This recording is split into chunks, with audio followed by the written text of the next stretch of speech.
And that brings us to In Focus tonight, and In Focus is this.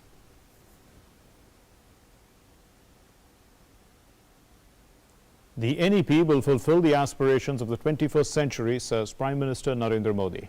So NEP fulfilling the aspirations of the 21st century. To discuss this, we have Professor V. Ram Gopal Rao, the Director of IIT Delhi, and Professor A.P. Dash is the Vice Chancellor of the Central University of Tamil Nadu. Thank you very much, gentlemen, for being with us. Professor Ram Gopal Rao, let me start with you. You know, the Prime Minister spoke about critical thinking today, and when we look at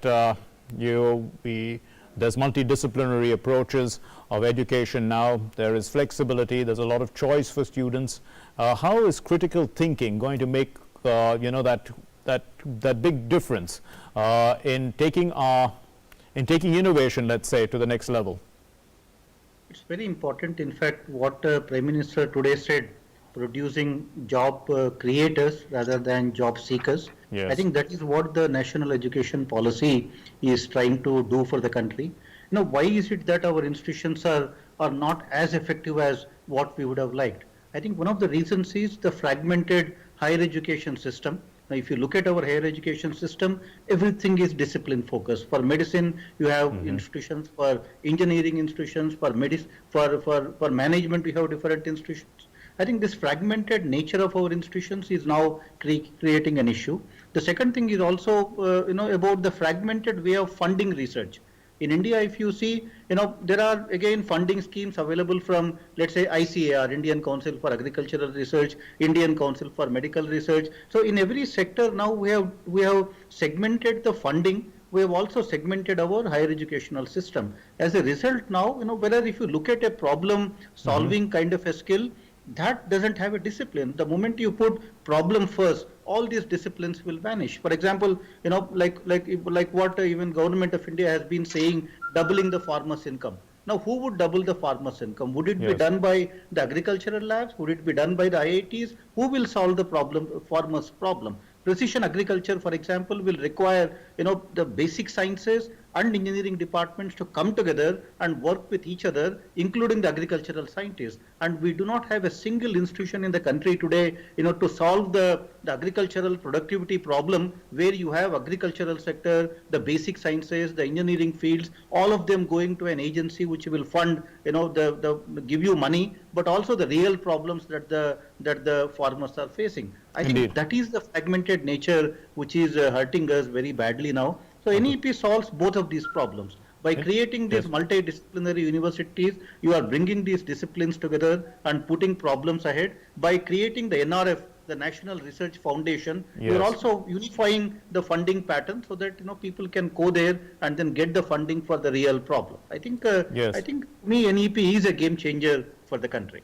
Indeed, and we look at the hackathon itself, Professor Dash, and we see that is you know, putting into practice critical thinking, problem solving, making the student perhaps, you know, become an innovator, become an entrepreneur also, because, you know, an idea leads to some sort of development which would have to be put into practice, and you own your idea in a sense. So all this is changing the way, you know, people approach problems, approach the world in a sense. Yes, let me tell you in a nutshell. The new education policy is a bold and most ambitious toddler to college education reform, and this we hope for the education system. It will be at par with the modern countries nowadays. Now, what Dr. Rao has rightly said, that everything now is, as of now, is fragmented. I know research funding, ICAR, Indian Council for Agricultural Research, Indian Council for Medical Research, Department of Biotechnology, Department of Science and Technology, everything is fragmented. So the policy aims at bringing it to one umbrella, under one umbrella, so the funding of research will be streamlined. And then another great feature in new education policy, which I see as a scientist, that the health science and agricultural sciences will be coming to the education system, which is a very brilliant idea about this. And again, this the new education policy has been conceived with a lofty vision to instill among the learners a deep-rooted pride of Indian culture, values, and philosophy. Yes, indeed. Professor Ram Gopal Rao, I mean, you are the director of one of the top institutes, technical education in the country, perhaps in the world also. Well, the incubation labs and ideas that, can be developed from people who have brilliant ideas. Are these things of the future, or is that going to be the way education is going to go, where you can actually create an entrepreneur from an idea that stems from some student on the university campus? It's becoming very important right now at IIT Delhi. For example, we recently did a survey. Every second student on our campus now wants to become an entrepreneur eventually, if not immediately after their graduation, but eventually they want to start their own enterprise. So even our educational training needs to cater to their requirements, because until now, we were producing graduates who can go out and find a job and work for somebody, but now we need to produce students who can go out and create their own enterprises. So that calls for a completely different kind of a mindset. At IIT Delhi, for example, we have created a minor degree program for entrepreneurship. We are training our students on all aspects of entrepreneurship. And also, time has come for us to put Saraswati and Lakshmi together.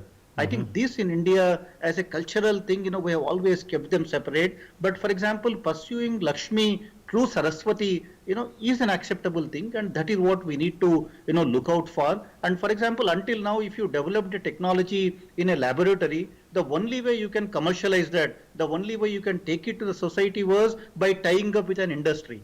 But because we never had a kind of a manufacturing industry in this country on a large scale in diverse sectors, we were always limited by, how do you take these technologies from the lab to land?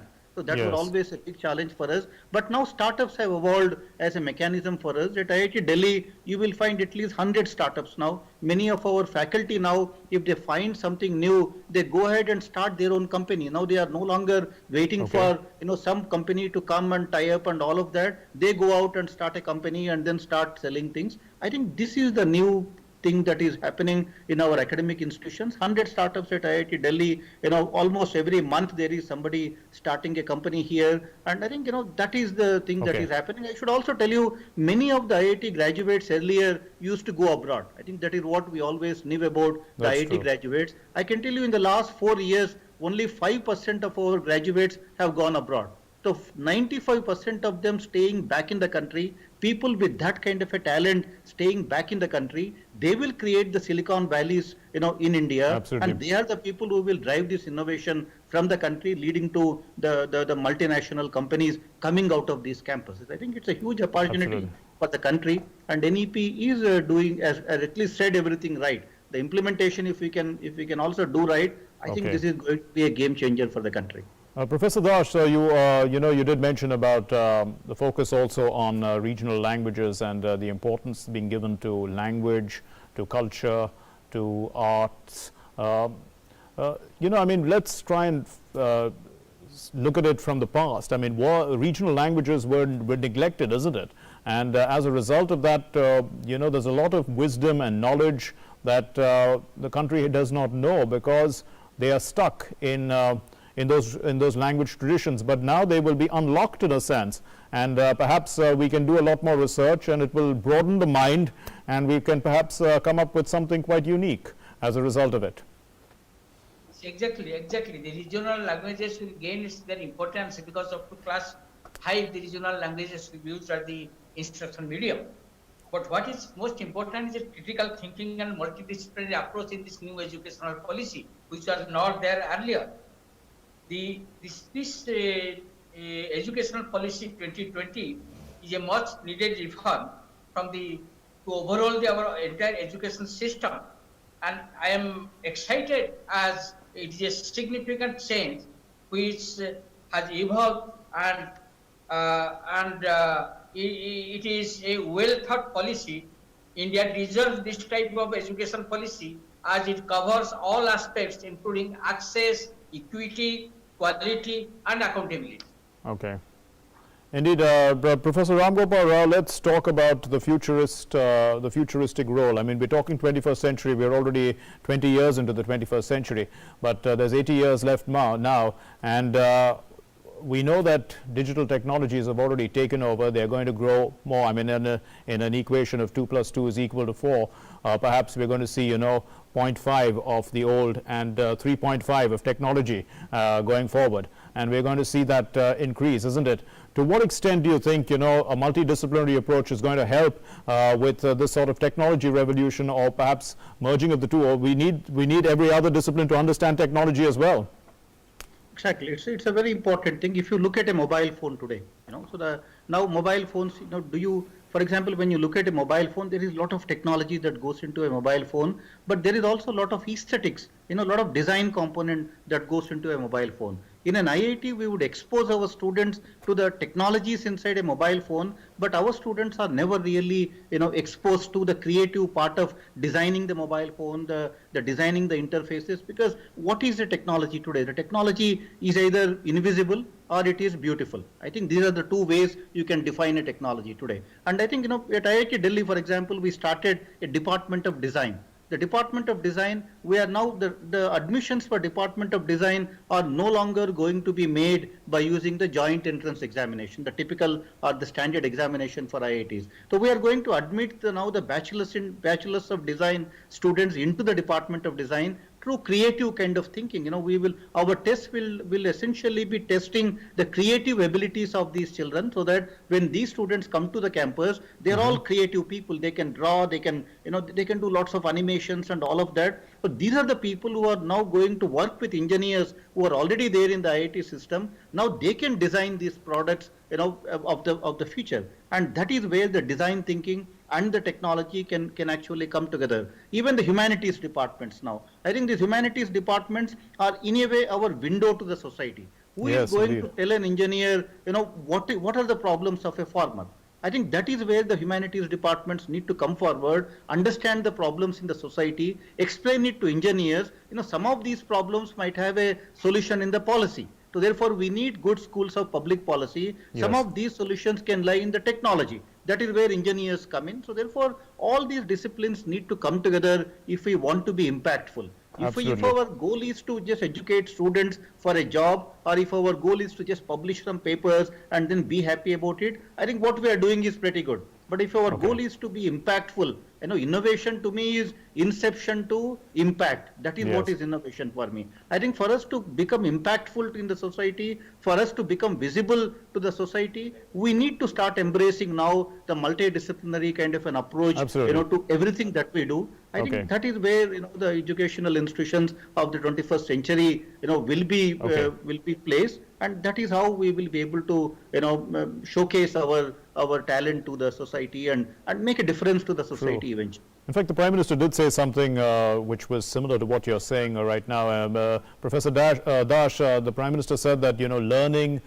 questioning, solving problems, thinking out of the box, and then this is the process. He was talking about a sequence. He said this leads to growth, and that growth leads to the nation growing and then the world growing. So I mean, there is it comes out from learning, questioning, and solving problems. That attitude is really the attitude of critical thinking, which we were talking about.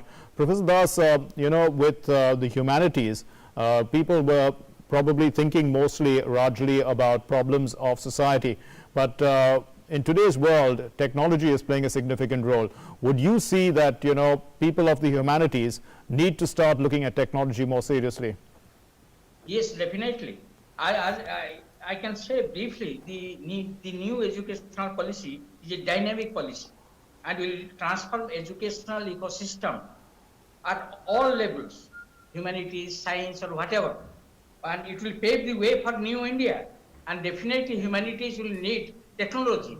For example, the language departments need a language laboratory to improve their skills. And it will pave the way for the new India. And as you said, we are in the 21st century. 80 years are left. And 80 years period is not a small time. It's a very big time to implement the new education policy and get the route for a Shrestha Bharat. Indeed. Thank you very much, Professor Das and Professor Ram Gopal Rao. Thank you for helping us understand what the Prime Minister said today.